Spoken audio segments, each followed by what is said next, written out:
Pleasure. Always delighted to work with you guys. Great stuff. So, if it's okay, I can start my presentation. I'll need to share my screen. Yes, yes, yes. Okay. Munmun Yes, ma'am, sir. please. Sir, yes, I'm going to continue. Good afternoon, sir. I'm Munmun, today coordinator. I will coordinate this meeting, sir. And yes, am I audible? All participants, please reply. Am I audible? Yes, I can hear you. Yes, So ma'am. Yes, ma'am. yes, today along with us, Dr. Arvind Vashne is along with us. So let me tell something about Dr. Arvind Vashne. That Dr. Arvind is a national award winner, internationally published sustainability professional committed to harshening the power of technology to unlock a resilient future for our cities today.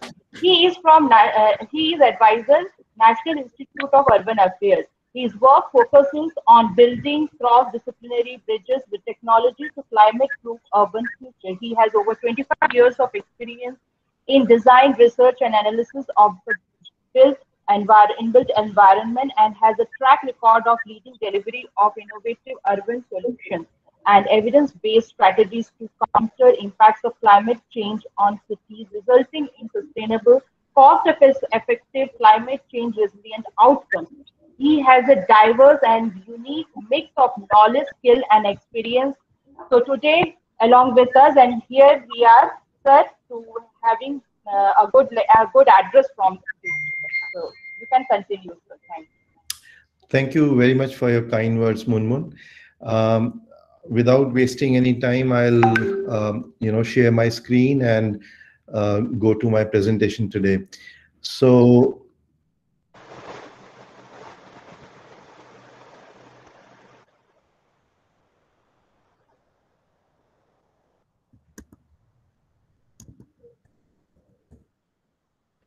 can you see my screen?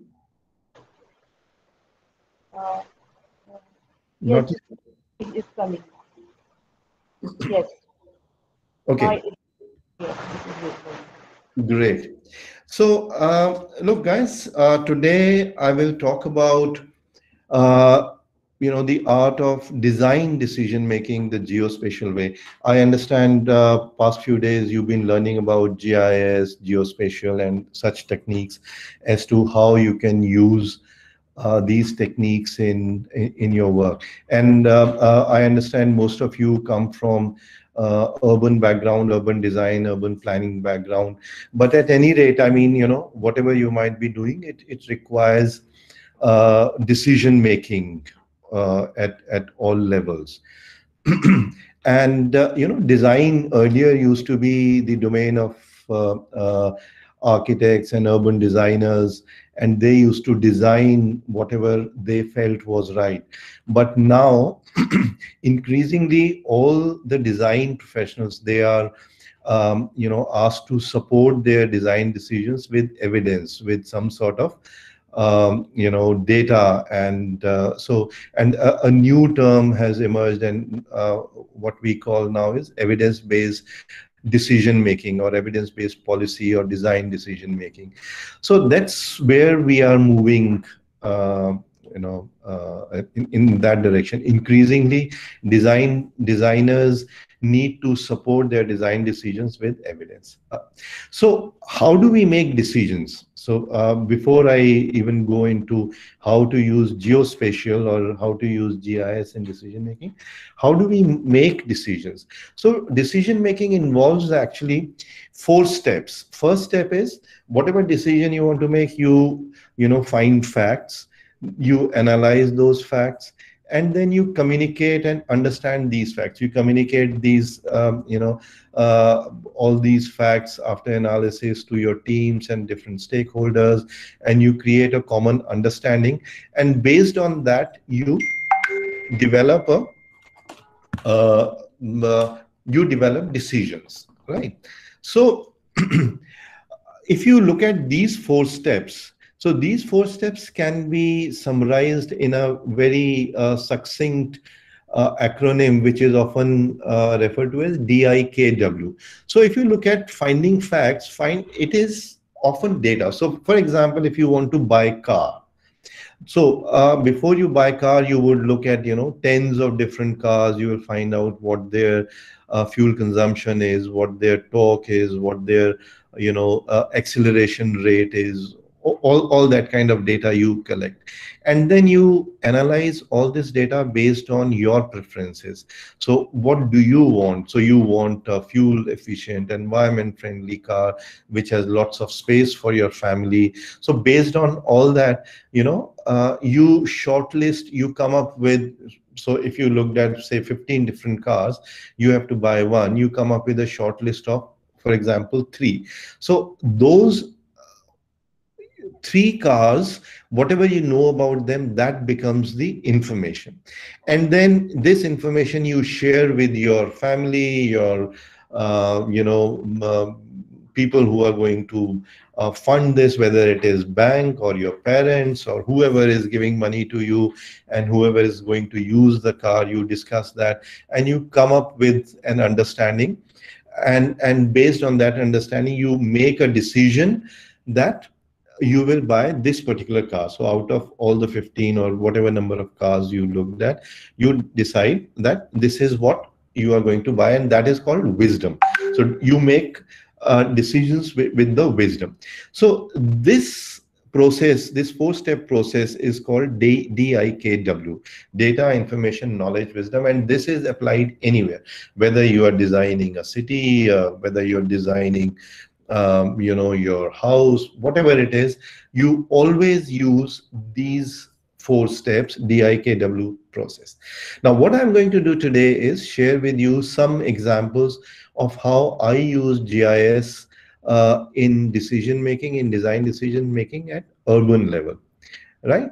So I'll start with, I probably didn't give you much background about my professional, about my career. Look, I'm an architect, and I started my career with practicing architecture. Then I taught architecture for some time in Chandigarh College of Architecture, and after that I went to Australia to do my PhD in sustainable urban design, urban development, and the use of GIS, spatial modeling of urban systems. So that's what I did, and then I worked with the government, New South Wales government, for some time, and then I worked with design consultancy for a few years. And then a couple of years ago, I came back to India, and since then I've been working with Ministry of Housing and Urban Affairs. So my earlier portfolio was smart cities. I was leading the smart cities mission, and then I moved under the same ministry to National Institute of Urban Affairs as an advisor. So we are here at National Institute of Urban Affairs. We are setting up a new National Center of Excellence for Urban Analytics. So this will be, so we've started working on this, and pretty soon we will start publishing our results and our analytics. So this example I'm talking about here is from my work at Sydney. So we were working with a council while I was working with this design firm. The name was Hassell, HASSELL. So I was working with them, and a council. So a council is a large urban local body, a municipality. So it's basically a municipality. So they wanted to have their residential strategy in place for next 15 years. And they wanted to identify location for 5,000 new houses that they were required to build over next 15 years for the new residents in that municipality. So this is from Hawkesbury. Now Hawkesbury is a very large council. It's probably the largest in Australia, and it's a very constrained one, which means that the entire council either was it had either bushfire, jungle fires you keep hearing about. In summers in Australia, they keep getting their forest fires. It is called bushfire. So either they were bushfire prone or flood prone areas, or the soil was contaminated in a lot of areas. So it was very difficult for them to find appropriate place for new 5,000 houses. And as it happens in any municipality, in any city, there are competing interests of different lobbies, from builders, from designers, from civil societies. So everyone wants the government to allot certain land for development and not allot certain other kinds of lands. So they have their own interests. So they've been trying to come to a consensus for a long time, but they simply weren't able to do that. And when they approached us, we gave them an evidence-based approach. So what we did was we used GIS, of course, but how did we use GIS? So you can see in this image, we divided the entire municipality, entire council, in 400 by 400 meter fishnet grid. And then under each grid, we identified what the constraints were and what the opportunities were. So constraints were, as I told you earlier, bushfire, soil pollution. Even it was close to airport, so sound pollution was there as well, and flood. So all these were constraints. And then opportunities were, all the water supply pipelines, sewers, the location of proximity to public transport, schools, shops, hospitals. All these were opportunities. So what we did was, for every 400 meter by 400 meter square, we evaluated what were the opportunities and what were the constraints, and we came up with we gave them a weighting to each of them, and then we came up with this map that you see, in which green shows that it is probably the most appropriate location to build new houses, and red was least sort of least suitable for new development. So between green and red were yellows and oranges and light greens. So this was something that that struck chord with all the stakeholders, and in one meeting they were able to arrive at a consensus that, okay, this is based on hard facts, and this was transparent, and anyone could verify what how this decision was made, and based on that, this decision was made, and the housing strategy was approved. Second example is from Melbourne. So in Melbourne, the council wanted to look at where the demand of their services was, and whether the demand was met with the appropriate supply. So we looked at 10 different facilities or 10 different social infrastructure items, for example, schools, hospital, child care, mother care, libraries, museums. So those sort of things, we looked at that, and we looked at where these facilities were concentrated. So if you see in the on your screen on the left, if you see the image, the red ones are the high density facility areas, where the number of schools, number of all these facilities was really, really high. And then we compared this to where the population actually existed. And based on that, we came up with the second map, the right map, which shows where the unrealized potential really was, which meant that which were the areas where there was higher concentration of facilities, higher concentration of all these social amenities, but population wasn't that high. So if you see, the red color shows where the population was thin, but facilities were more than the requirement of the population. So what this allowed the municipality do was that without putting in additional infrastructure, they first, because Melbourne is one city where population is increasing very quickly by Australian standard. So they were able to focus on these areas where there were more facilities, and they changed the FAR and land use laws so that more houses were allowed to be built in those areas. So without putting in new facilities in new areas, they first started working on the areas or sort of increasing the density of population in areas where there were the facilities already existed, but population wasn't as big there. So that helped them save some money, at least in the short term, and that helped them re-densify the entire city. We come to third example. So we were asked to design a CBD, Central Business District, of a new upcoming town. Now, with the stakeholders and within the design team, we were not able to identify that how much open space should be provided there, because there were no standards. There still are no standards as to within CBD or within a precinct, how much should be the open area or how much should be parkland left and all that. So what we did was we studied 6 Australian successful CBDs of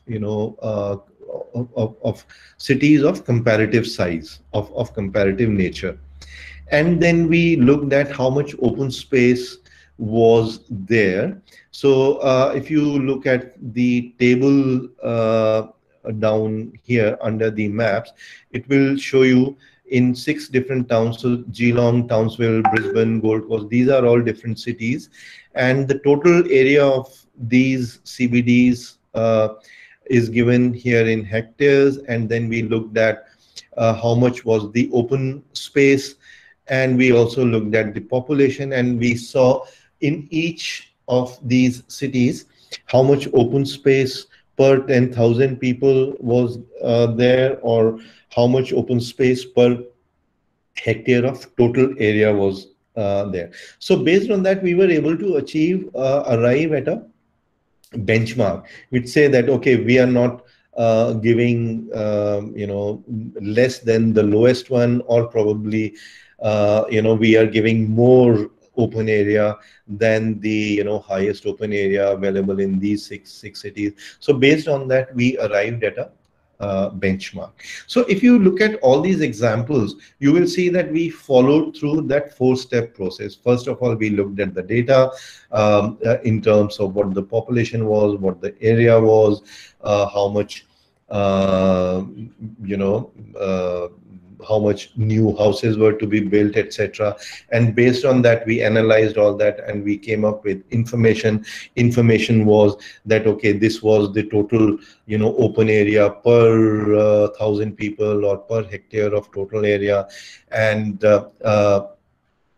then we came to we processed that information and created new knowledge, which was that, okay, this area, this much open area is optimum, or we should not give less than this much open area. So that's all knowledge. And based on that, the human element, the wisdom. So based on wisdom, in the sense that how much money was available, how much what kind of returns municipality looked at coming from that particular CBD. So based on all that and the knowledge that they had acquired from the analysis, they arrived at a decision, and they achieved that wisdom to make that decision. So in every process, in every example, you would see that we followed through this 4-step process.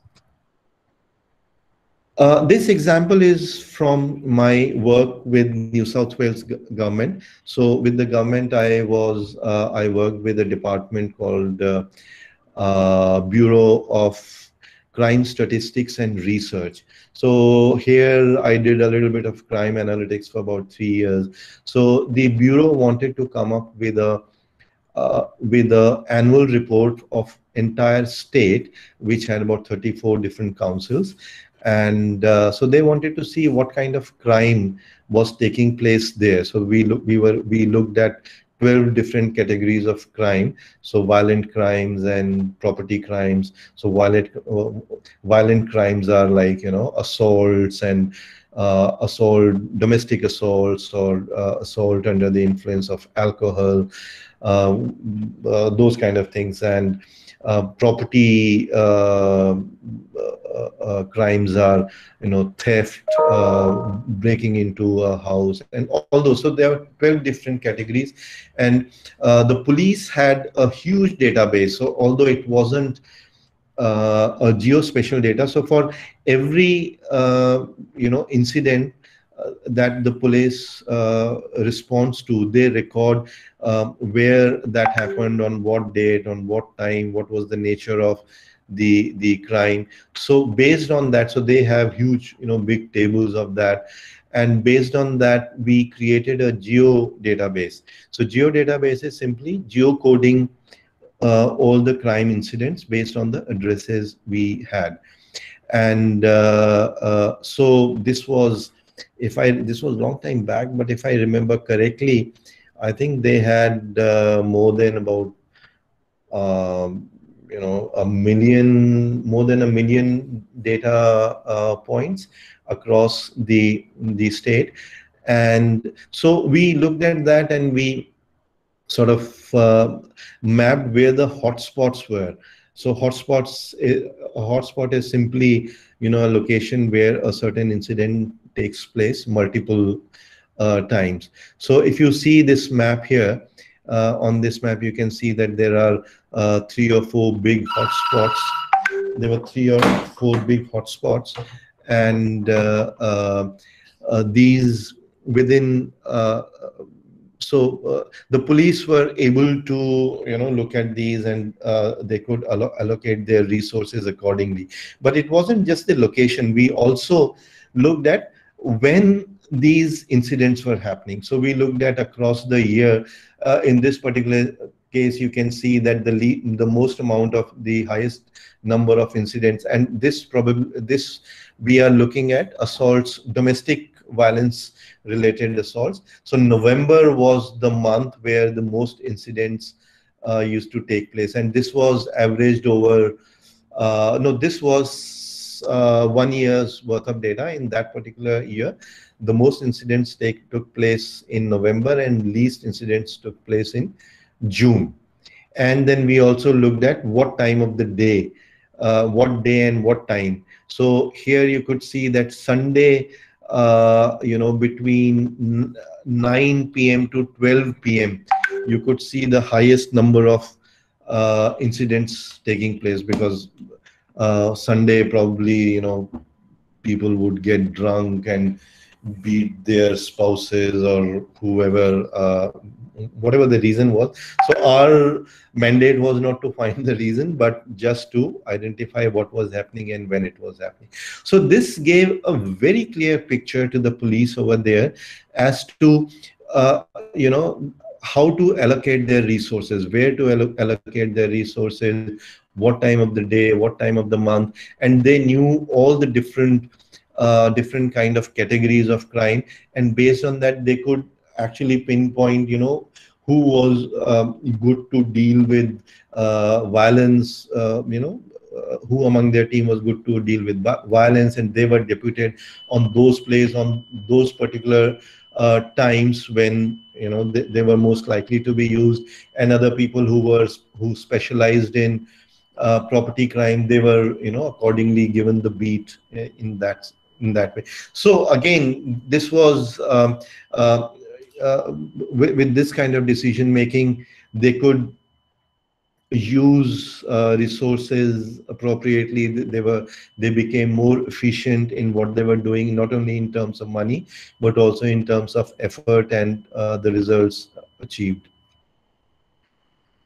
This is another very simple, interesting analysis. We looked at a particular area, and so this is a 3D modeling where we saw that if sea level rose, which all areas would be inundated. So the dark gray, so it is the four images that you see are of the same area. The dark gray area is the ocean, and the blue, light blue color you see is the area is inundated. On the top left, you see this was the area. If sea level rose by half a meter, this area, that blue area that you see under the circle, would get inundated, would get underwater. And then we could identify what was happening in this area, like, whether there were residences, whether there were schools, or what was there. And if the water rose to 1 meter, you can see that there were two spots which would be inundated. And if the water rose by 2 meters, then these are the areas where these areas would be flooded. And we could actually identify whether they were houses, whether they were schools, or whatever. And then based on that, we could create a disaster management plan for that. We had actually, I probably don't have that example here, but we did, I don't know whether you might have heard of here, but in 2011, there was a big, flood where the water level rose up to 11 meters in Brisbane. So that was huge. There was, a huge amount of devastation, destruction that happened there. And so we did that kind of mapping for that. And GIS mapping is very accurate. So this is simply based on contours, and based on contours, you could do this kind of modeling very easily and very simply.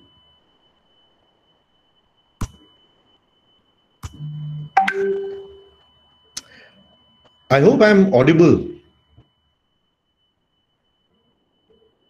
Yes, sir. Yeah. So I was just wondering, I hope I'm not talking to myself. So this is census analysis using census data of India. I looked at the sex ratio in Indian cities.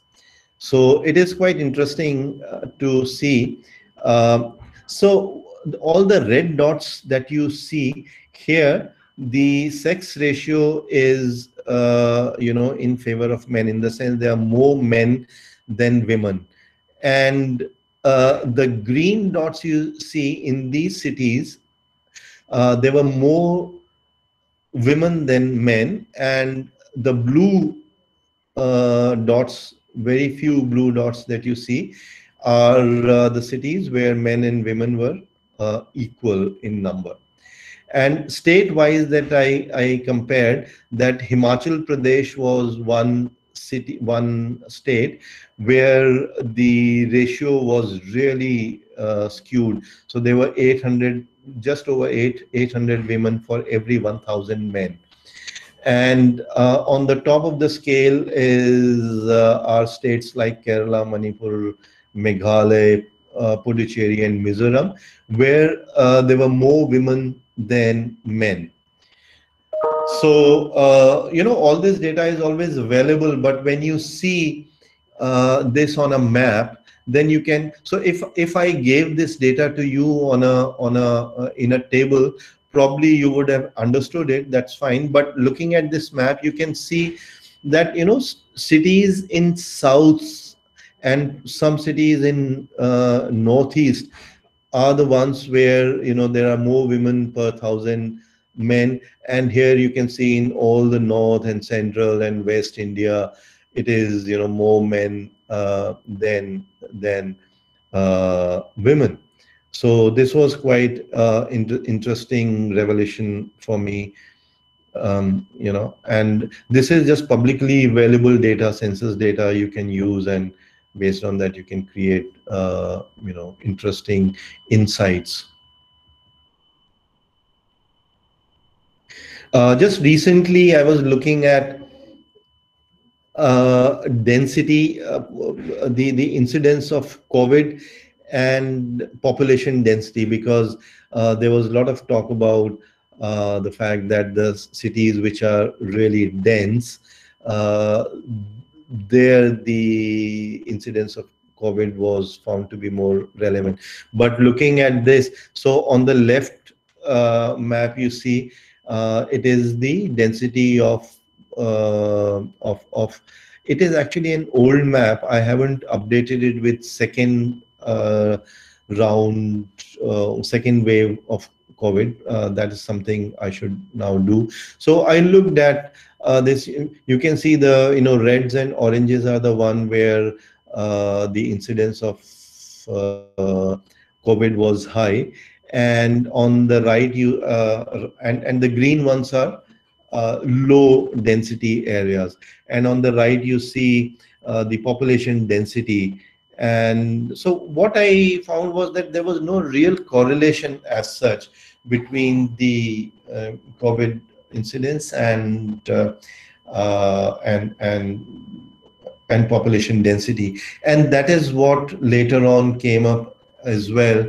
With more complicated modeling, they figured out that actually there was no firm correlation between the two. But probably this was a snapshot. This requires a deeper study to really find out whether there was any kind of correlation between the two or not. But the analysis I did at that point, the data available at that point, I didn't find any correlation. So I would just like to conclude very quickly, and that what are the benefits of using geospatial? So because often I come across people in organizations who are not very willing to adopt GIS and geospatial. They say that for several decades we've been working without GIS. Then what is it that it will why can't we continue working like that? And this happens across the world, although the uptake of GIS is gradually increasing. But it is important, from not only in national interest, in the interest of the organizations and cities, but also from the standpoint of view of your careers, because you are developing. I believe that you are here because you are interested in developing a career in geospatial, using GIS in your organizations or in government or wherever you are working. So you need to understand, and you need to probably sell this idea to the decision makers. And if you are a decision maker yourself, you need to understand that what kind of benefits it will bring. So first of all, use of GIS always brings bottom line efficiencies. So you can reduce costs and you can create efficiencies. So you can see from the example of the crime analysis, the New South Wales Police was able to reduce their redundancies, in the sense they would just post people on the appropriate places at the right time, and they didn't have to sort of post their force all the time or anywhere that they thought it was happening more frequently. That was one. Top line revenue growth. Based on that, based on your analysis, based on your GIS analysis, you can also increase your top line revenue growth, or you can increase your profits. So for example, if you were a retail chain, you were like Mall or Big Bazaar or someone like that, and you could analyze entire state or entire country or even one city and see where the large number of population lived and what their income was, and whether they had other uh, uh, whether they had their competition there, and they could identify areas where there were, high density of people with high income, and also there were no similar retail outlets. So they could decide, okay, if we go there, if we open our um, outlets, we would be in profit right from the very beginning, or we could be profitable very quickly. Then unique selling point. So look, world is moving very fast, whether businesses or governance, in every area. People are adopting innovations and new ways of doing things, new ways of achieving efficiencies. And GIS technology, geospatial technologies, are one of those new innovative new technologies. So if you use these technologies, then even if to begin with you might experience a little bit a dip in efficiency, in productivity, but overall you would be able to, very soon you would be able to achieve proficiency and start becoming more proficient and efficient, and that will start giving you the returns. And then relevance and agility. As I said, the world is changing very quickly. If everyone is changing, everyone is innovating and using innovative methods, and you are not using, you will be left behind. And because this is not something, GIS or geospatial sort of capacity in this area, it is not something that you can develop overnight. It takes a long time. So it's not that you adopt a GIS guru and suddenly you will have capacity to deliver. It is a culture that an organization or a government has to develop over time, because it is not only the person, the skill, but also the data, which takes time to accumulate, to clean, to make it useful to be used in GIS and stuff like that. And then, so it is a whole culture which is built over years.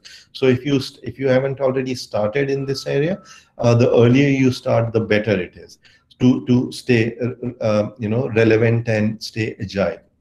And in the end, I would say that with geospatial, you can always create a more complete picture than without it. You might have heard of the story of five blind men and an elephant. They were so visually impaired people. They were asked to describe an elephant. They were led near close to an elephant, and they were asked to describe what elephant was like. So the person who held the tail, he says that, okay, an elephant is like a rope. And the person who was holding the one of the legs, this person said that, okay, an elephant looks like a tree. Or the guy who held the tusk, he said that an elephant is like a spear. So none of them was wrong actually, but none of them was right as well. So geotechnologies, GIS, allows you to give a complete picture of the entire scenario that you are dealing with. And it's a very good communication tool as well, because it gives a good picture of what you're looking at. Actually, a map. So you might have heard of, a picture is worth 1,000 words. So they say about map is that a map is worth 1,000 pictures. So yeah, this is actually how it works. And I think I'd like to close now, and if there are any questions, I would be happy to answer these questions. So this is this is a image I use to sell GIS, sell the idea that using GIS is always a great idea. Yeah. So with that, I close my talk, and any questions I'm happy to take.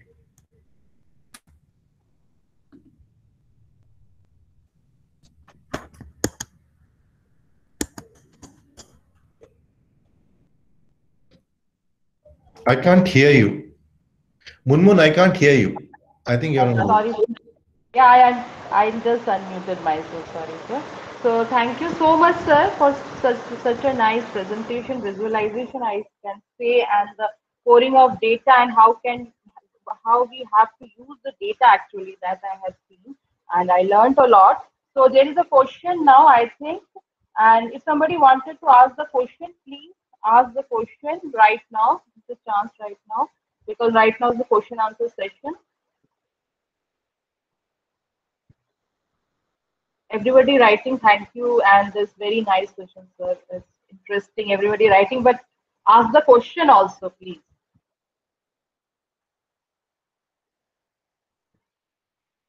Any question?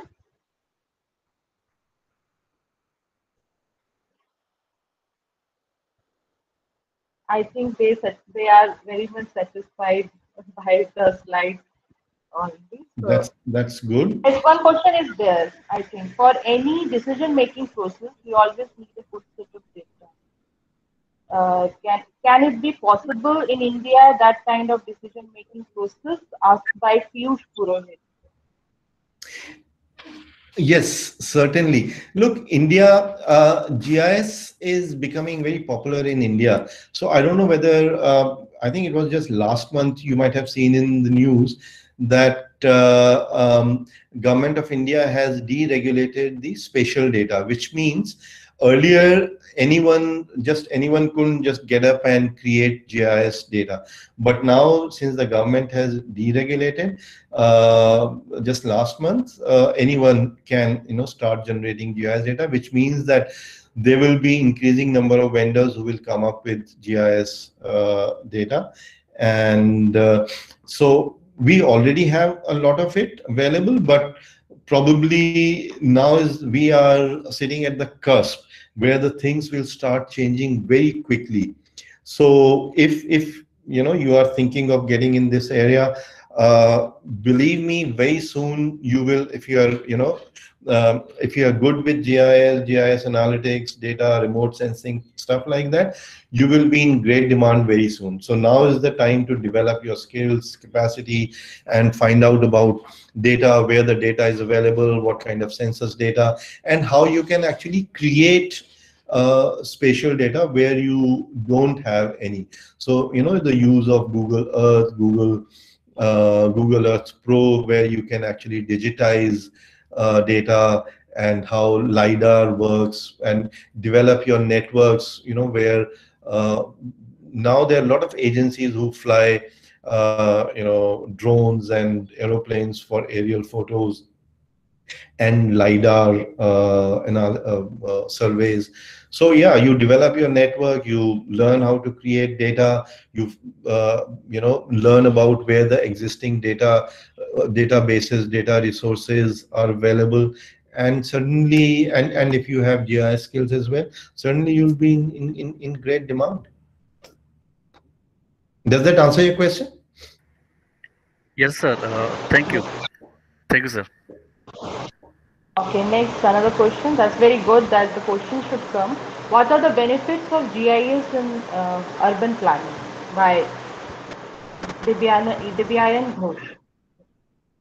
Look, Dibayan, it is great question, and in the entire discourse, I mean, that was one point probably I was focusing on, that urban planning, it is about evidence-based decision making. So for example, we were working on Delhi's 2041 master plan recently, which incidentally is still out for consultation in the public domain. So if you look at Delhi 2041, you will, if you Google that, you will find that link, and I think it is still open for commenting. So if you guys work in this area, I urge you guys to go there and look at that. So the point I was trying to make was that we use GIS extensively to analyze, to find data, to understand what was happening, where it was happening. We did some predictive modeling, and all those kind of things we use to make decisions, because urban plan is basically, a series of decision making. What is happening now, and what happened in the past, what is happening now, and what we want to happen in the future, right? So with GIS, we can look at what was there earlier, what is here now, and then we can model that if we make this sort of intervention, then what sort of results would be achieved in what period of time. So basically, this sequence, this flow, is what we use in the master plan, and that is what can be used in any urban planning exercise. Thank you, sir. Yes. Right. Okay, sir. Another question. As a researcher, can I use Google Earth data for analyzing present scenario of my study area? This is the first question by Ananya Saiti.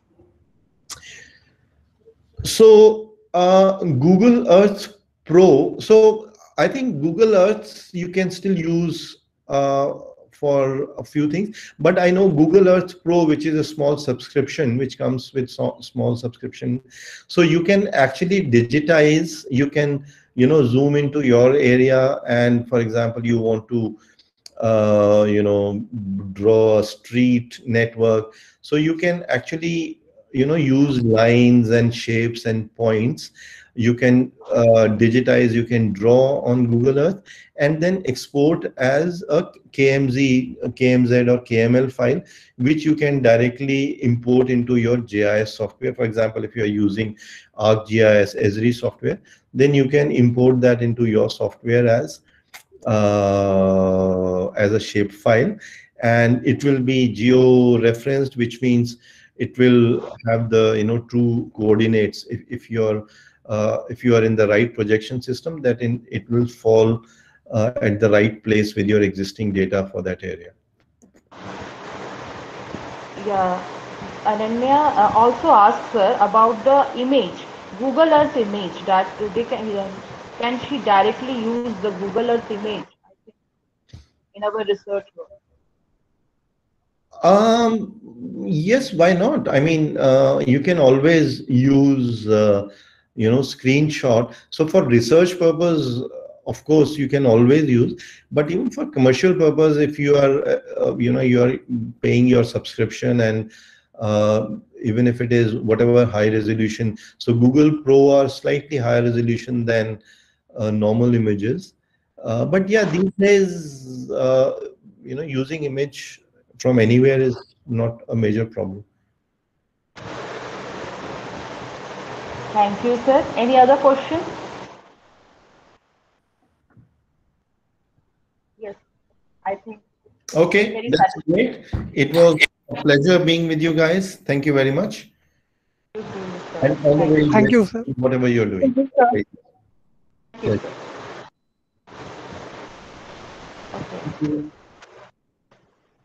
Now let's move. Let's go to the next session that we have Dr. Kasturi Chakravarti along with us.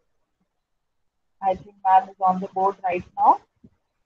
Dr. Kasturi Chakravarti, ma'am. Yes, yeah. Good afternoon. Good afternoon, ma'am. And first of all, I would like to say about Dr. Kasturi Chakravarti that she is currently working as scientist at Northeastern Space Application Center, NESAC, Umen, Meghalaya. Such a nice place, ma'am. She joined the organization during the year 2002. Dr. Kasturi completed her MSc and MPhil in ecology and completed her PhD on forest and land use land cover dynamics using remote sensing and GIS. Presently, she is working on remote sensing application in forestry and ecology at NSAC.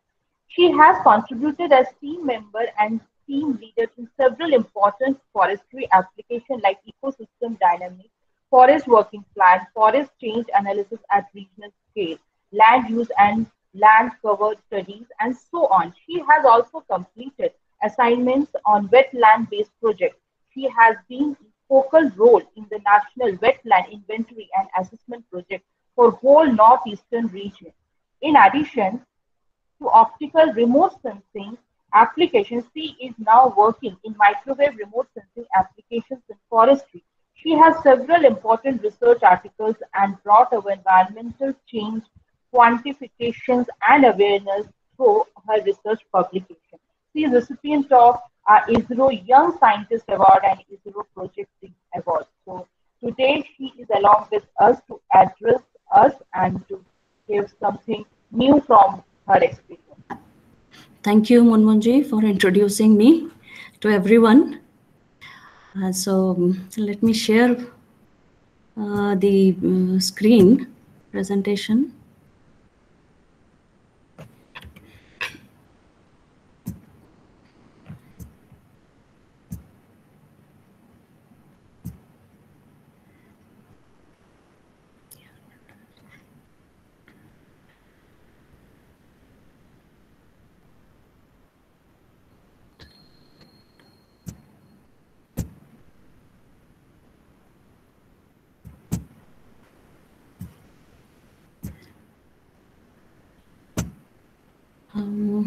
Give me a minute, I'll just try to connect.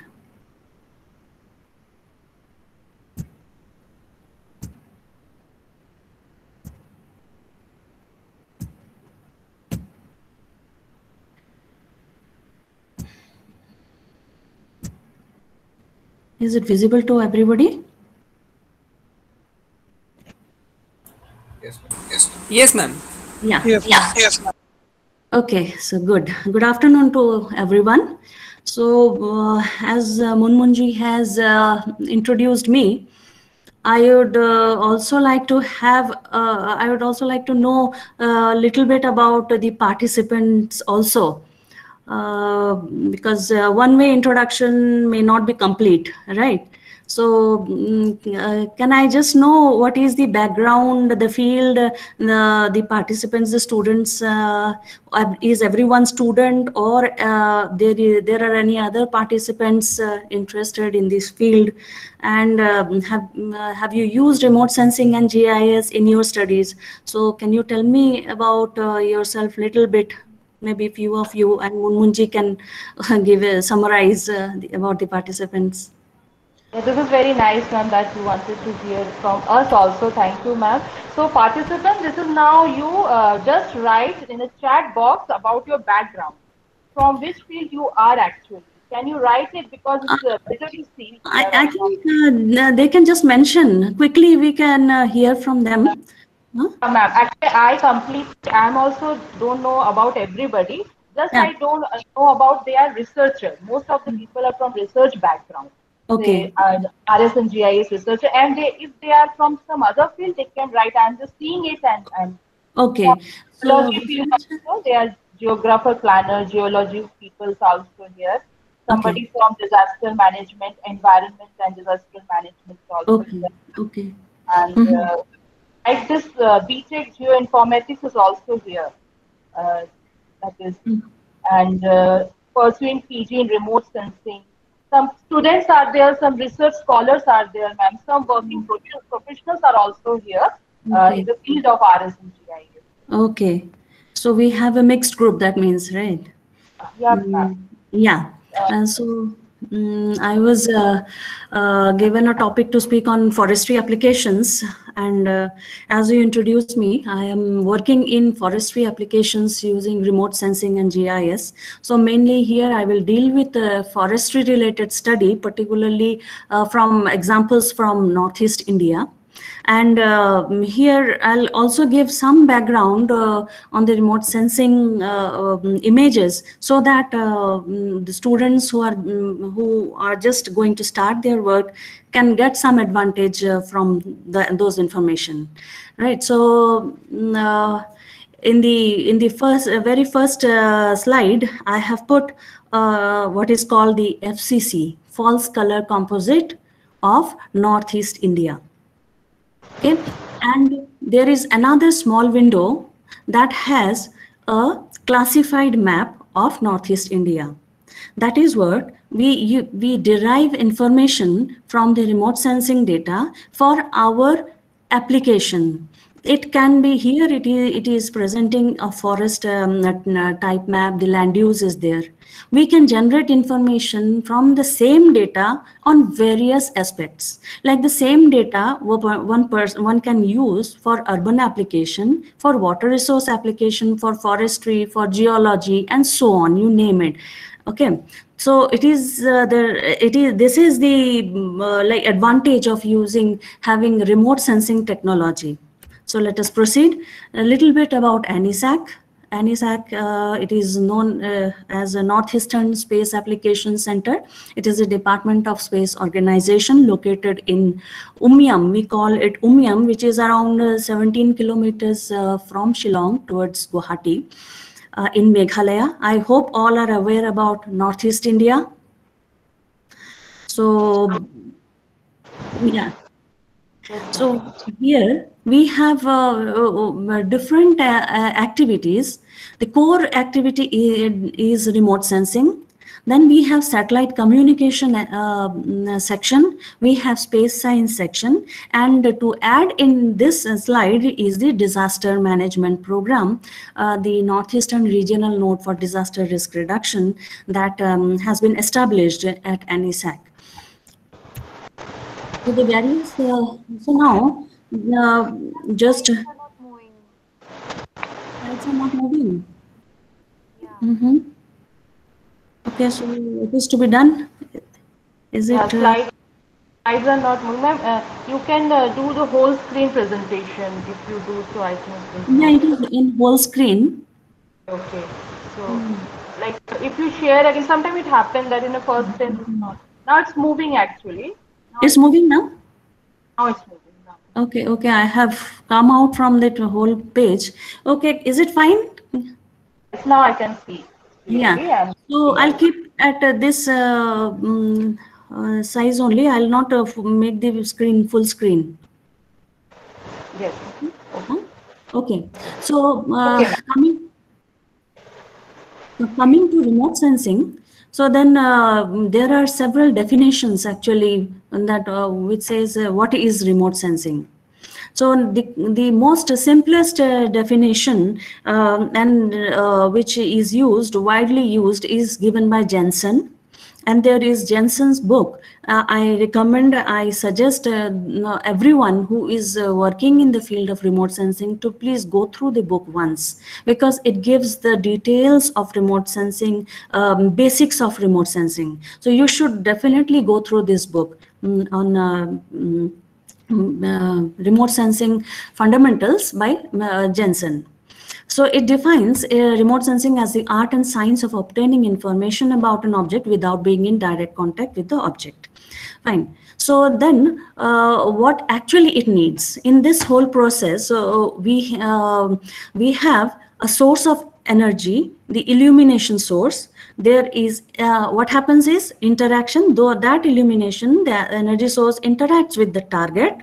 Target can be anything on the Earth's surface, and then this energy is recorded by the sensor in the satellites. Then what happens? This information is transmitted at the ground, and this transmission, reception, and processing, we have the facility available in Hyderabad, in Shadnagar. From there, the data is received, and the processing is done at National Remote Sensing Center, and there is a data processing center from where we get the satellite data. So if anyone wants to get satellite data, we need to procure, we need to give or place order at NDC, National Data Center in National Remote Sensing Center. Okay. Of course, there are various freely available data, which we will discuss later. So then after the processing of the data, we are getting the data. And then what we do for our purpose, we need to interpret the data and analyze the data for various applications. Applications, I mean to say that some are interested in urban applications to find out how many buildings are there in any place. and somebody is interested to know about the forest of some place. So accordingly, the applications will vary. It is forestry application, urban application, water resource, and so on. Then what happens? There are several advantages of using remote sensing. I hope all of you appreciate those points. It gives a synoptic repetitive coverage, and it is of course considered as economical in many situations. Like you need not go to the ground, and like you can minimize the ground based surveys by using the remote sensing technique, and of course we get timely, accurate, consistent data. And there are various the modes. You can analyze a grayscale data, you can analyze a multispectral data, and according to the various information can be extracted using from the satellite data. So you can get large scale coverages, and the interpretation is fast and less expensive anyway. So now coming to the orbits, we have polar orbits, we have geostationary orbits. I hope some of you can tell me from polar orbit what we get.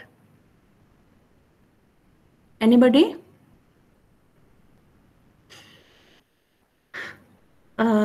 Constantly varying picture of the planet, because it is actually moving in the orbit. So the place where you are focusing is actually seen from different angles. Ultimately gets disappeared also, maybe, perhaps, you know. Whereas geostationary, it will be actually pinpointedly focusing on the area where you are actually doing studying or something. Yeah, thank you. It is correct, and the concept wise it is completely right what you have mentioned. So polar orbits, it is moving pole to pole, and then accordingly we are getting the images. And here what happens, these actually are taking pictures of the Earth's surface from a height of 700 to 900 kilometer. And here these are mostly responsible for the remote sensing applications. Okay, so whatever imagery that we interpret, we are getting mostly from the remote sensing data, the polar orbiting satellites. Now coming to geostationary satellites. Geostationary satellites are actually called geostationary. These are synchronized with the movement of the Earth, and it looks like it is fixed to a certain place. So these are actually at a height of 36,000 kilometers from the Earth's surface, and the examples are the INSAT series of satellites, which are used mostly for the weather and the communication satellites. Here nowadays, many geostationary satellites are also used for remote sensing purpose as well, for extracting information. Okay, so then what is actually used in remote sensing is the electromagnetic radiation. The electromagnetic spectrum plays an important role. Here, remote sensing is concerned with the measurement of EMR returned by the Earth's natural or Earth feature. Okay, so now what happens when we say EMR? It is electromagnetic radiation. So what happens here? Here we have the whole spectrum available. What remote sensing uses it starts from the visible range. From visible range, it gets information in the visible spectrum, and then it there are also remote sensing available in the near infrared region. There are remote sensing available in the thermal region. So accordingly, the type of remote sensing and the interpretation and the information extraction varies from with this electromagnetic spectrum. So what happens? We have the visible range, we have near infrared, we have middle infrared, and we have thermal infrared and microwave remote sensing. So each of with this we will just see a few examples how it is being used. So visible, the details are given here. So now how it is being used, we will just see. So now then we also have the passive sensor, we have active sensor. What is passive sensor?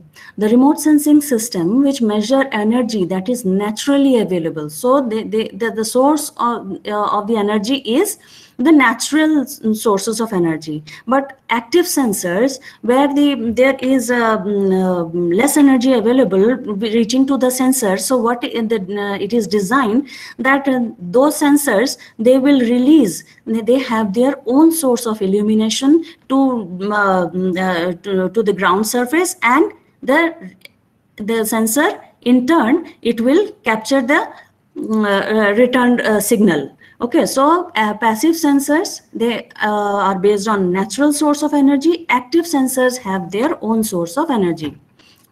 So when we say remote sensing image, the remote sensing image is image consists of pixels, and the pixels have the digital number or the brightness value, and that is the radiance of a surface area that it has captured. So each of the pixel will have definite number, and this helps an interpreter to interpret a particular image.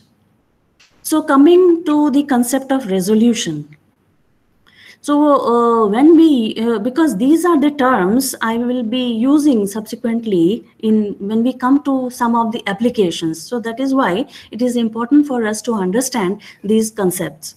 So now we have certain resolutions, like spatial resolution. It relates to how much details we can see in the remote sensing data. It refers to the size of the smallest feature that can be detected by a sensor. So when we say a sensor has 250-meter resolution, it means that the pixel represents an area 250 by 250 meter on the ground.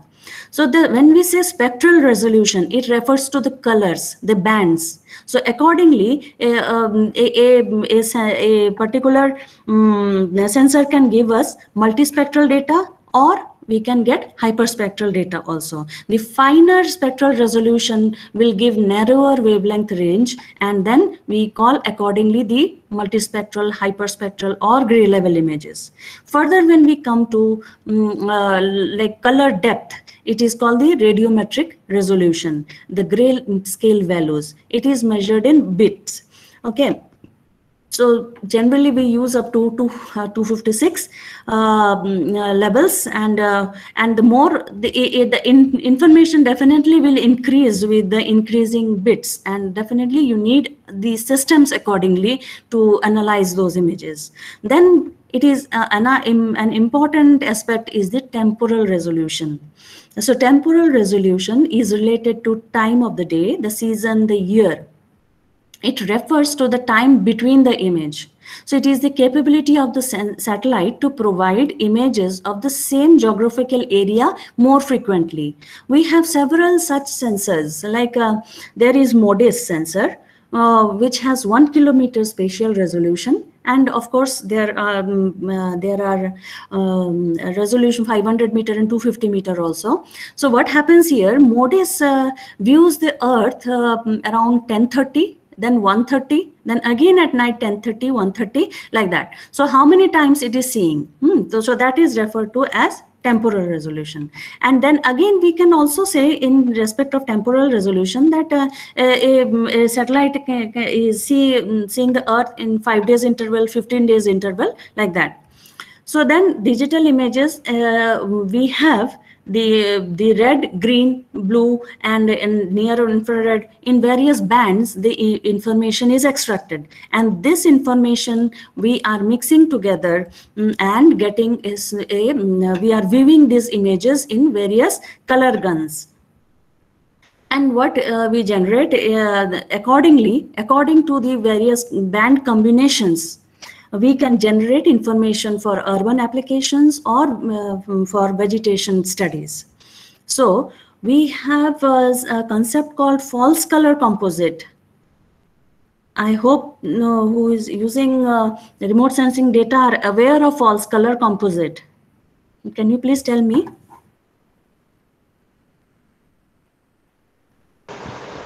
Participant, please reply the false color composition about false. That I think everybody knows that, and please reply about that.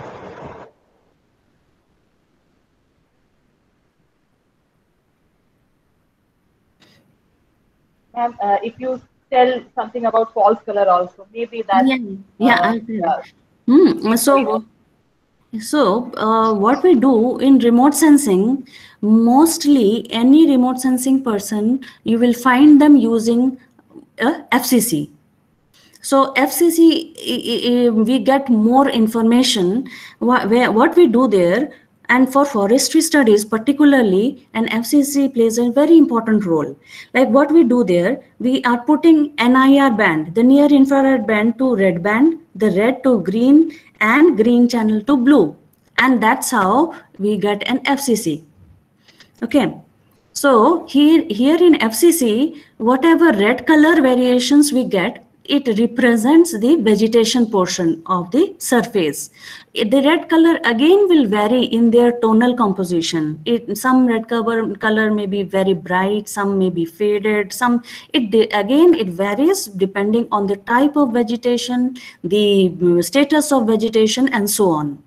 Okay, just here it shows example of spatial resolution, and of course you are seeing a FCC of the certain area from Meghalaya. Here you are getting a LIS3 data, an Indian sensor data, LIS3, and here you have 23.5 meter resolution, and then further the same area can be viewed. You see the clarity has improved, what is called using LIS4 data with 5.8 meter spatial resolution. Further, the same area we are viewing with further improved resolution, which is Cartosat 2E in Indian satellite again, and here with the improving spatial resolution, the clarity, the details of the image is improving. That is why we get more details using the high spatial resolution data. Of course, it will vary. You can choose the spatial resolution according to the application. So as I said, spectral resolutions, we have visible, sphere, and so on. So generally for common applications, we are using multispectral image, and whereby we are generating the false color composite. Then the same band here, if you see, it is further divided into various channels. So in this way, we get hyperspectral data. And then further, if you divide ultraspectral, so we are using the hyperspectral, many sensors are available that are being used. So then coming to GIS. So now we have covered remote sensing. Coming to GIS, how GIS is important, and what is GIS? Why do we use? Anybody using GIS? Or remote sensing and GIS is same? Any response? Anybody, please? So, no, I continue, ma'am. So, GIS we mostly use for what we say, to capture, store, retrieval, and analysis. Actually, it is a decision support system. It's a computer-based system for collecting, storing, presenting the spatial information. And what we get using GIS, actually we are integrating the data. Okay, we are extracting information from the remote sensing data, and then we take it into GIS format, in the vector data format, or you can use raster also. And in using the GIS softwares, you can analyze for various applications. Again, you can analyze where is certain forest located, where is certain mall located, where is any such information, how far, what is the distance, what is the shortest route to reach there, how many are such locations exist. So all these things are possible in the GIS domain, and this you have to use GIS softwares. So let us come to forestry. So forestry, as the remote sensing, there are several applications. And there are applications in biodiversity area and mapping, monitoring, protection of the stress studies, wildlife studies, and several management plans and growing stock estimations, and of course various research topics are there. So when you have this thing, you get any satellite data, it depends on the interpreter, how best you interpret your for your application. So interpretation will vary based on the elements of interpretation. What are the elements? The listed points here: tone, texture, shape. These are the elements of image interpretation that you should know very well. How tone, texture, shape, pattern helps us to distinguish between two forest types. We can use the tonal variations, and then texture between the forest, like if it is a plantation and a mixed forest, the texture will vary. Shape, suppose you have an agricultural field, the shape of the agricultural field with crop will vary. So accordingly, each has a role to play. Suppose you have to analyze what happens in remote sensing data. Let us see here.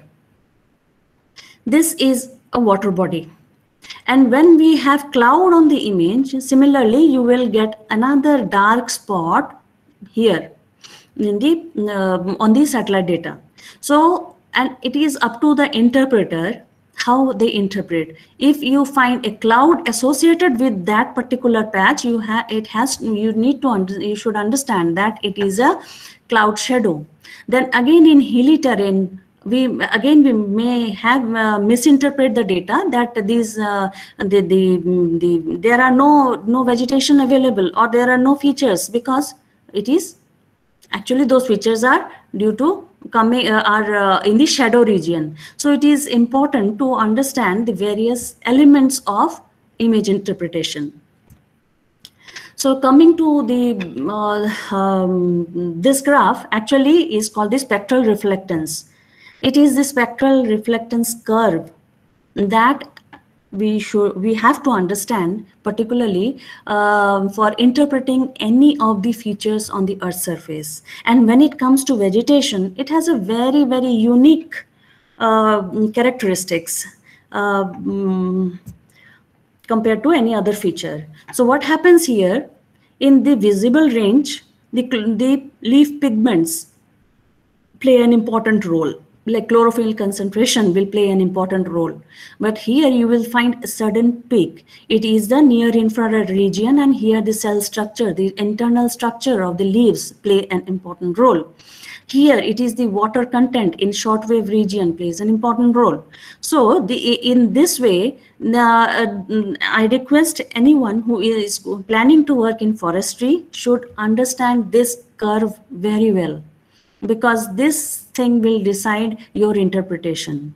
Often in this area, the images may appear very dark, and it is due to the water absorption. So accordingly, the vegetation type will vary. Okay, and here, why are we putting an NIR to red? Here we are getting very good reflectance here, and that is why we are getting more information when we put in the red gun, and more variations we are getting in the red region.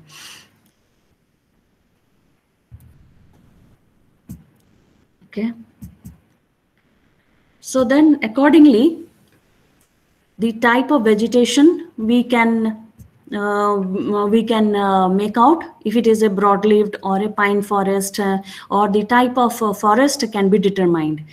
And at the same time, we can also determine the stress level in the vegetation. If the vegetation is a green, has a higher NIR reflection, near infrared reflection, but if it is under stressed condition, it will have low NIR reflection. And so these are the basics that one should know before starting the work. So then accordingly, you see there is tonal variation of the red color. There is the pattern here, and there is pattern here also. So we need to understand what are these features based on the pattern, and definitely you need some ground information as well. So here accordingly, this image can be classified into various classes, like these are the evergreen forest, these are the bamboo forest, and the tea gardens and agricultural lands, and so on, and some built up areas are also seen. Okay, so accordingly an interpreter has to interpret. So now when I say evergreen forest, then there is concept called deciduous forest also. So the season plays an important role when you study any vegetation, because the deciduous forest, when there is leaf fall, it will appear that there is no forest, but again with the change in the season, the same forest will appear very dense forest, because of the deciduous nature of the forest there. Then, how do we extract information from the remote sensing data? Very simplest, nowadays many classification techniques have come up, but the simplest is the supervised and unsupervised classification. What happens here in supervised and unsupervised classification? In unsupervised, the trainer, the interpreter will ask the computer that you classify the image into, suppose, 15 classes. It is up to the computer to decide based on the spectral reflectance pattern. It will classify the image into different patterns. The interpreter has no control. But in case of supervised classification, the interpreter tells the computer that by giving certain signature, these sites are defined, the training, which are called training areas, there that you interpret this spectral signature all in the image as forest area, as dense forest area, or as open forest area, and so on. It is up to the interpreter to classify the image into how many classes. Then we take advantage of the various spectral bands that are available. So do we need a break, or everybody is fine? It's fine, ma'am. Okay. Okay, so taking advantage of various bands. You can take 1 minute break, like you can. No, it's okay. It's fine. It's fine. I'm fine. Yeah. So taking advantage of the various spectral bands, what we we have the spectral index. We have several indices available for various applications. It is up to the user to use which spectral index. For forestry applications, the most common and the most simplest and the most widely used spectral index is the NDVI, Normalized Difference Vegetation Index, where it takes, this is the formula. So when you determine, because see, we are taking advantage of NIRN red. Here, when the vegetation is in good condition, we get high value. And then again, we get a lower NDVI value when it is under stress. So accordingly, the interpreter can interpret the vegetation classes based on NDVI data. They can classify. Further, we can see the supervised, unsupervised classification is digital technique of classification. Using NDVI is also digital technique of classification. The interpreter can derive information from the raster image. And then we have what is called the visual interpretation. The interpreter will digitize the image into various classes, various land use classes, whatever classes one wants to define. The interpreter will digitize the classes by hand. It is time taking, and of course the user has a control. So some example here I will show you, but here I'm trying to show that in case of forestry, we need to understand the ground situation. When you have the image, you have to have some basic that this kind of areas will be classified under 0 to 10% canopy level, under 10 to 20% canopy level, and so on. It is the interpreter has to be very sure with the ground and the satellite data they are using, and they can, using the high resolution data, the canopy density can be classified by visual interpretation, and visual interpretation is also used for land use, land cover mapping.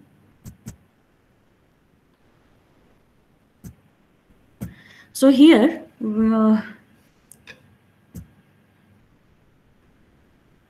Excuse me, ma'am. Yeah. Ma'am, can you please do the slide share, ma'am, because the maps are not clearly visible.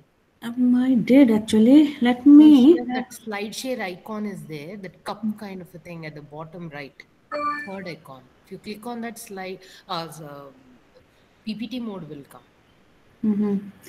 Give me a minute. Actually, I am.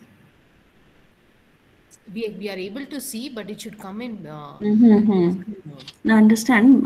Give me a minute. I'll just try to find out. Huh?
Is it fine now?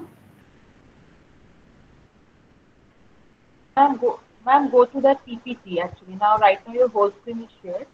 Yeah. Can you do, ma'am, slideshow mode?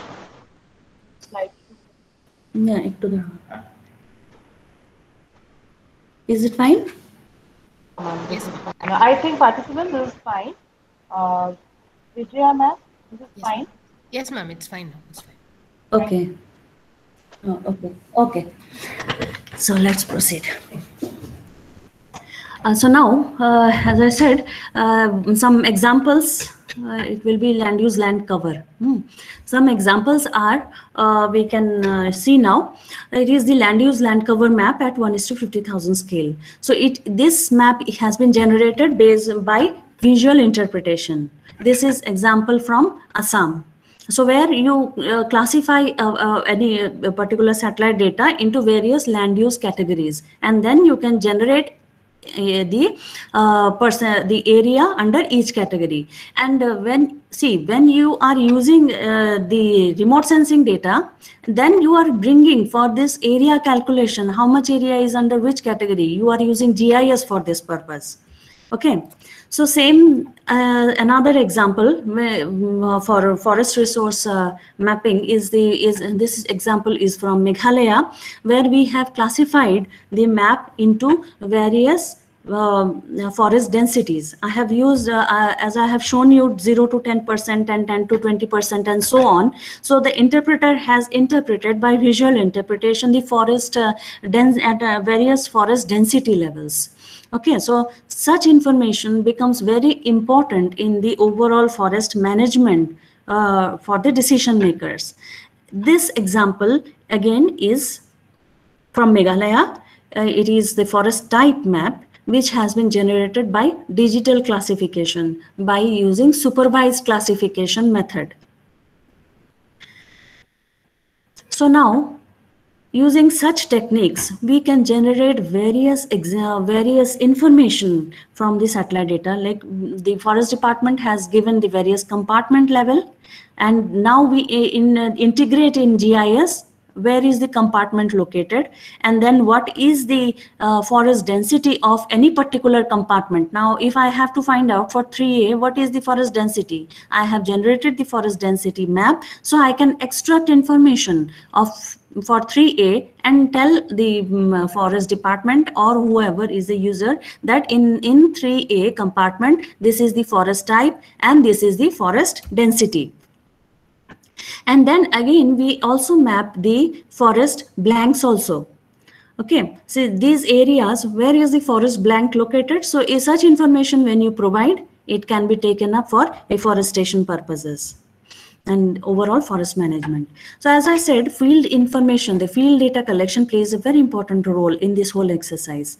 So anything you have classified the image, you have to verify in the field. So verify in the field, what we do is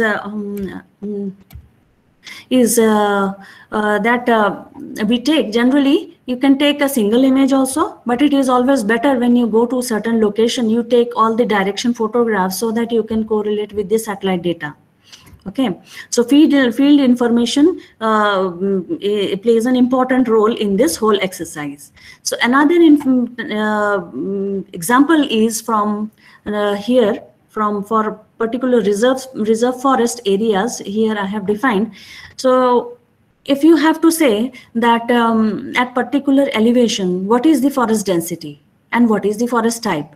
Such information also we need to extract.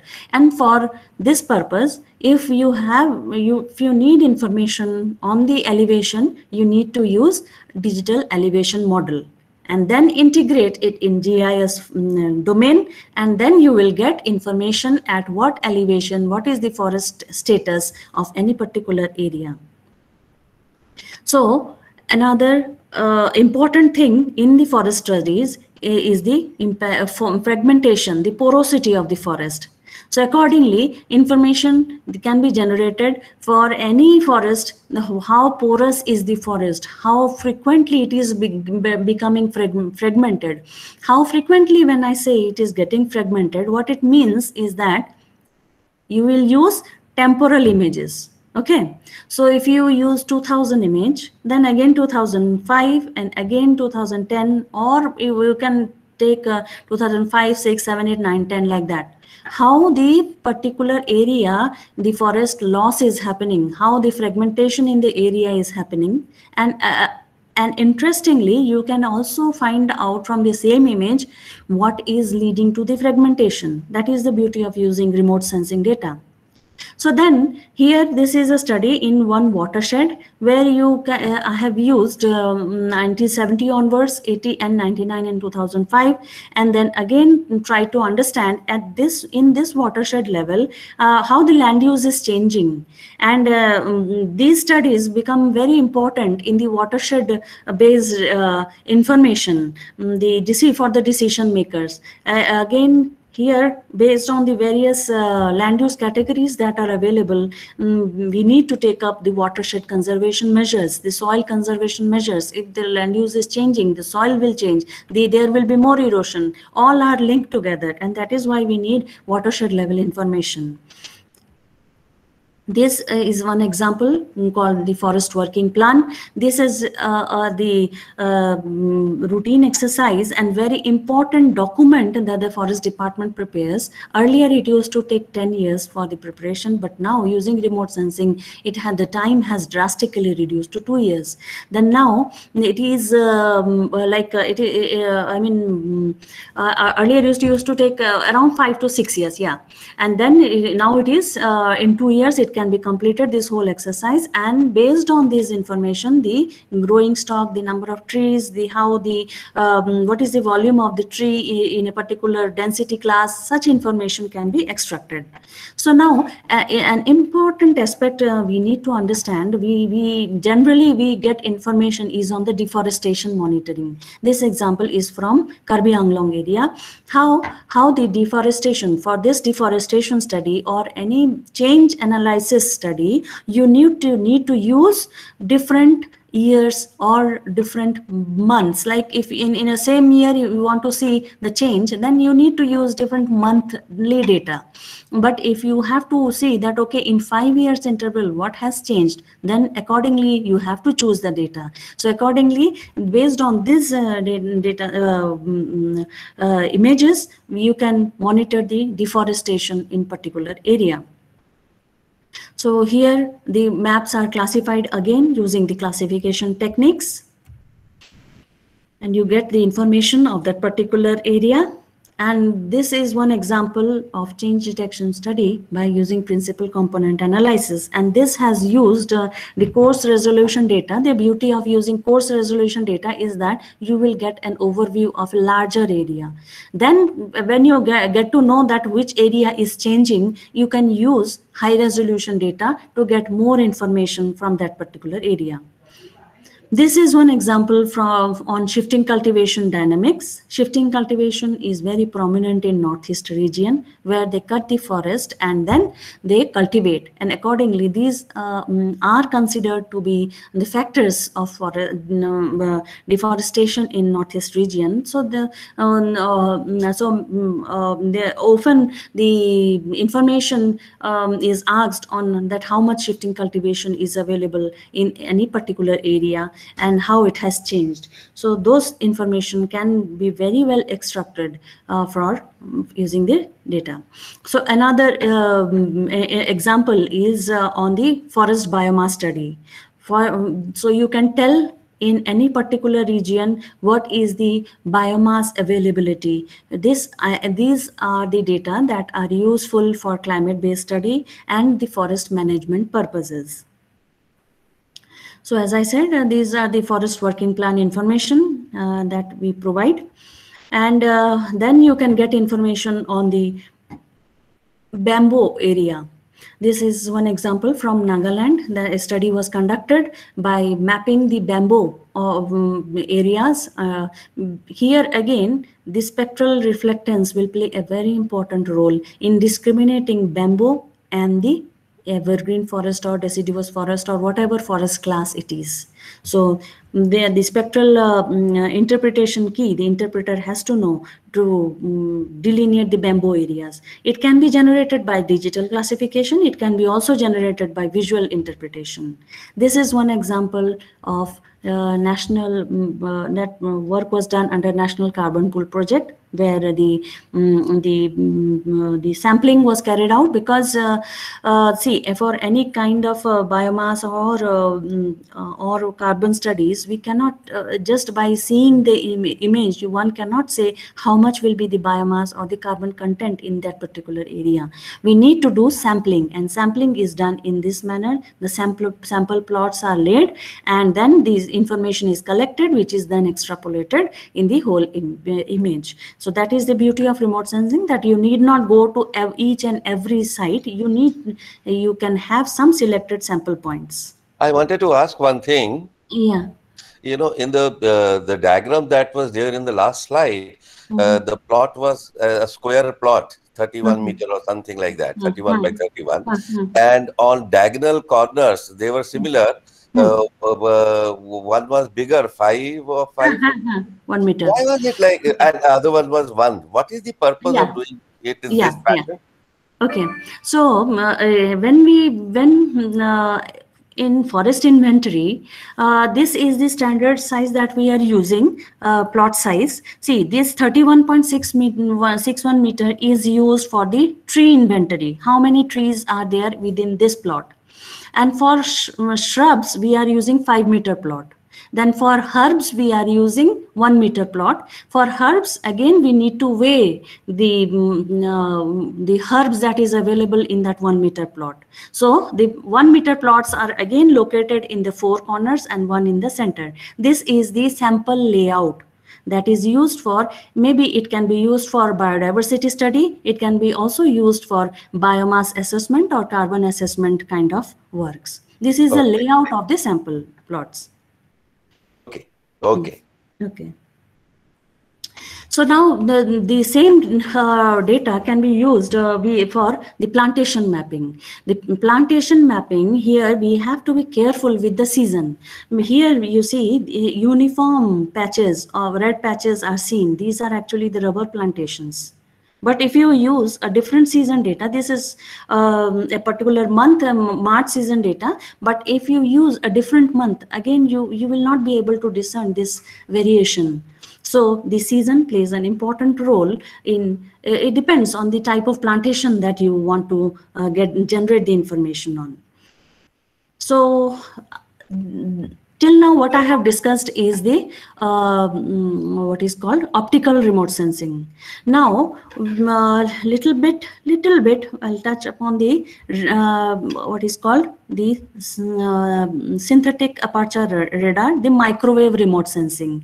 Here, the microwave sends the pulse. It is the active remote sensing, and it gets the return signal based on which we are getting the satellite images. So in remote sensing, we have, as I said, blue band, green, red, NIR, like that. But here, when we come to microwave region, we use C band, L band, P band. These actually are defined by the wavelength of the band.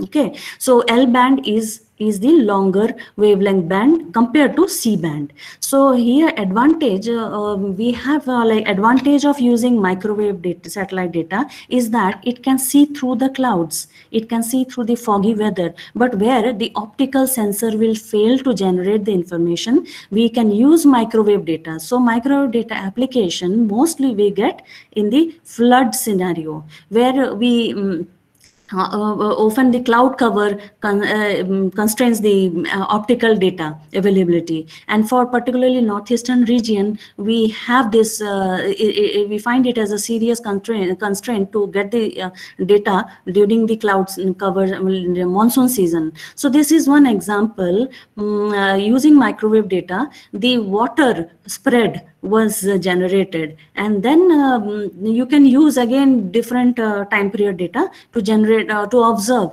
how much water spread is there in a particular region.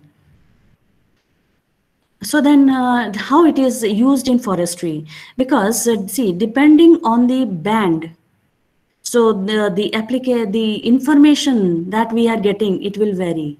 So the K band will interact with the surface. So generally we use X band and C band for the surface information, but general L band is used for the biomass kind of study. And another interesting fact is that because the microwave penetration capacity of the L band is quite high compared to the optical, so therefore we get more information on the particularly biomass content in forestry studies. So one such information that map is shown here for Assam, where we have generated a biomass map which is classified into different biomass categories. So this will require the ground field inventory data thoroughly. So one example presented here is on the thermal remote sensing, and here forest fire studies, disaster under Northeastern Regional Node for Disaster Risk Reduction. Here, under forest fire study, we are actually, this is classified under vulnerability categories. And for vulnerability categories, we have used various information on the forest type, the forest density, the proximity from the road, from the water body, from the settlements, and so on. So those all are integrated in the GIS domain, and then we are getting this kind of information. When we give to anybody, like they can take care of the highly prone areas, the highly vulnerable areas of such of the study area, so during the fire season. So such information can be provided to the forest departments. And then we for forest fire information, in the fire incidents are generally are taken based on the thermal remote sensing. We are using MODIS and SNPP data.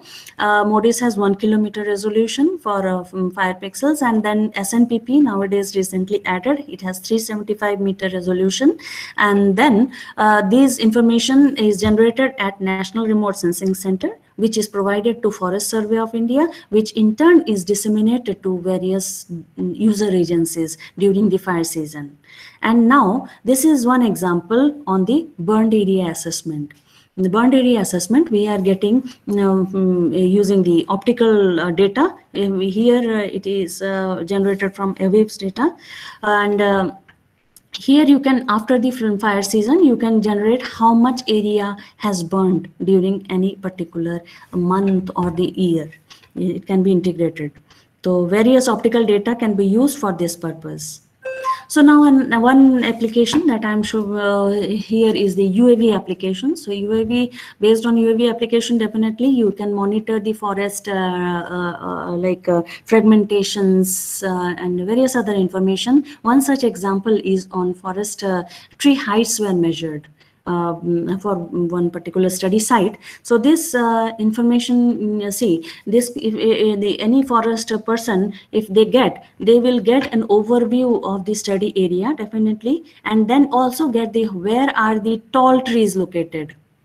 So accordingly, they can take measures to take care of those areas where the tall trees are located. And of course, again, for forest management, for selective cutting, they can use such information in the for forest management purposes. So this is one. This is this example from the same place.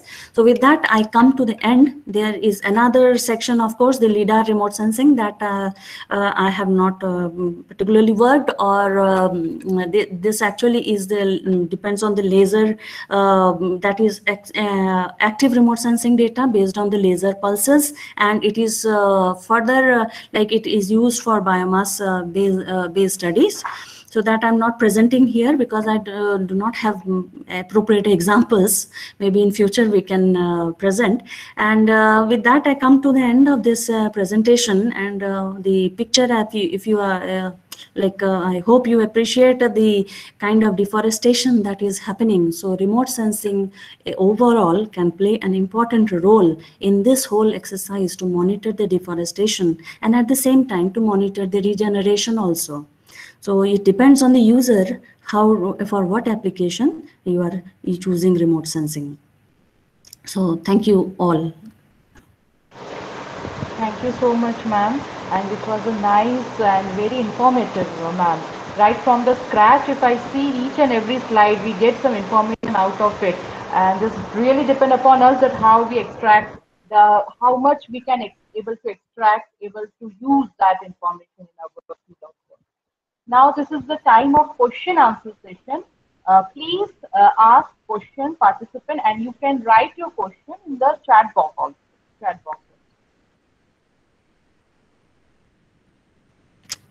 My email is also given. If anybody wants, we can interact also. There is no issue. Yes.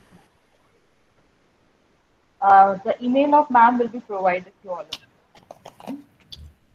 Excuse me, ma'am. Yes. Ma'am, in the beginning of the slides, when you showed us the LULC that was being done, you had merged satellite images of different satellites. Images were merged. How do we do? I mean, how do we do also, and how do we know to get that kind of high resolution, or for our application, how to take a call? No?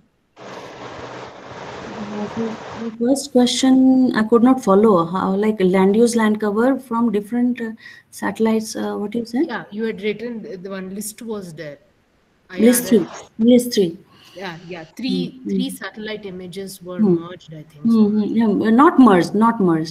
That was an example just to show the resolution. How with the resolution improvement you get to see more details. Okay, so you can use all three depending on your use, but it also depends on the availability of the data. So now list 3, if you say now Bhuvan is there, have you ever explored ISRO Bhuvan site? Yeah, ma'am. Yeah. So now,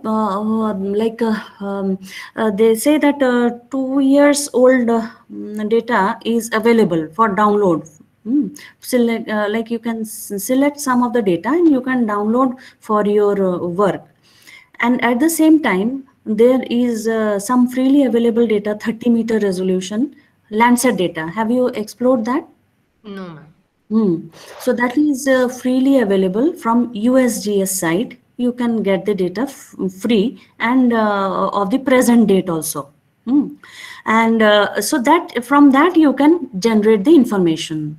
So then again, if you need high resolution data, the high resolution data actually is not available free of cost. You need to procure it from NRSC, NDC.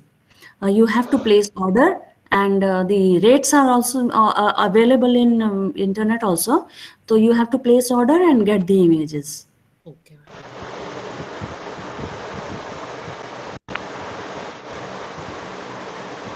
Okay, any other questions, please? Ma'am, one question is here from Piyush Purohit. Does we get high resolution satellite imagery as an individual or private? I could not follow. What is that? It was breaking. Yeah. Does we get high resolution satellite imagery as an individual or private person? Yes, you can get it. There is no harm, but you have to have, the satellite, the high resolution data is very costly. If you can procure, it is up to you. No issues. Ma'am, one question from me also is USGS, the high resolution data can we get easily from USGS? Please note also that you have to pay for that, right, ma'am? Or yeah, high resolution data you have to buy. Like 30-meter is available. The best possible 30-meter is available. And then ISRO Bhuvan, you are getting little older data, 23.5-meter resolution. But getting higher resolution, you need to procure the data.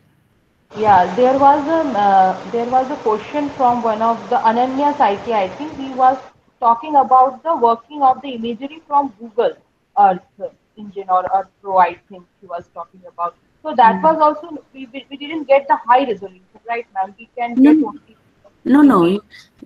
Information you are getting, it is Google Earth imagery is high resolution data only. It is Iconos data. Yeah, it is Iconos data. There you are generating the information, and then you are exporting it in KML and the shape files.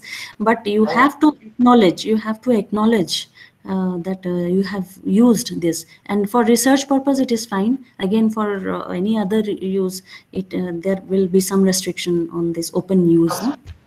I understand, ma'am. For the commercial purpose, we cannot use that. No, It's so much. it is not suggested. Yeah. That is not actually the. Thank you, ma'am. Any other question, please?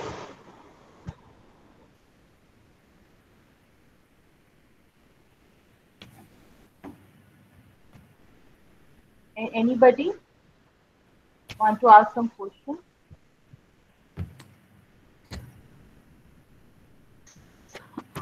I think they are highly saturated, all of them attending.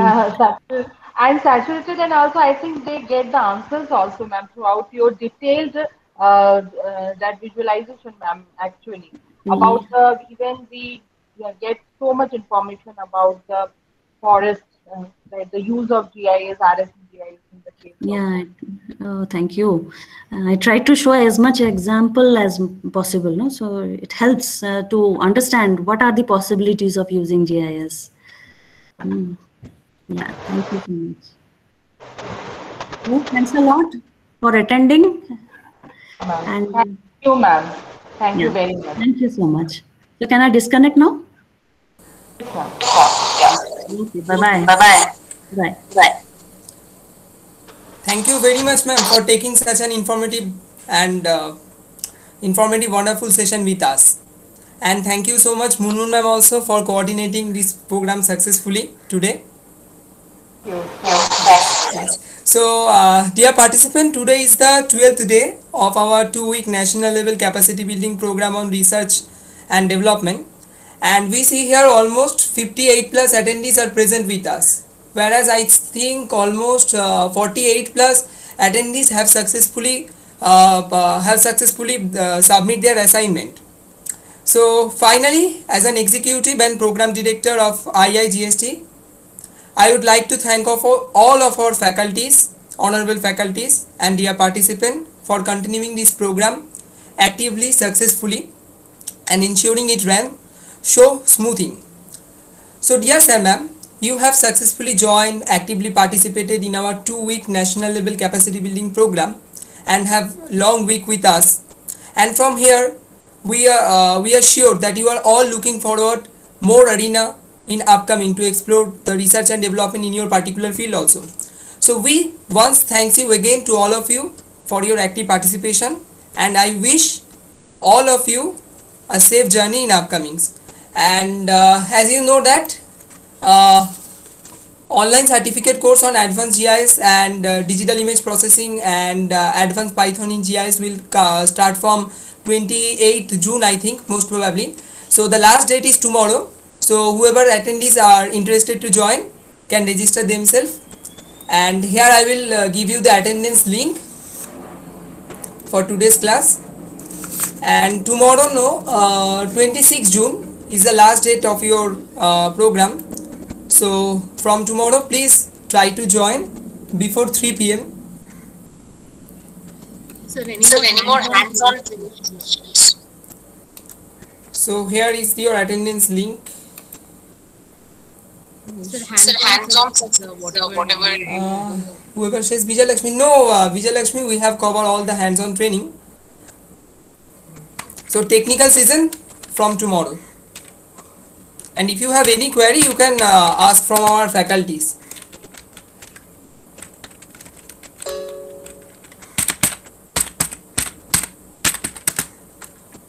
So this is your today's attendance links. Thank you everyone for joining today.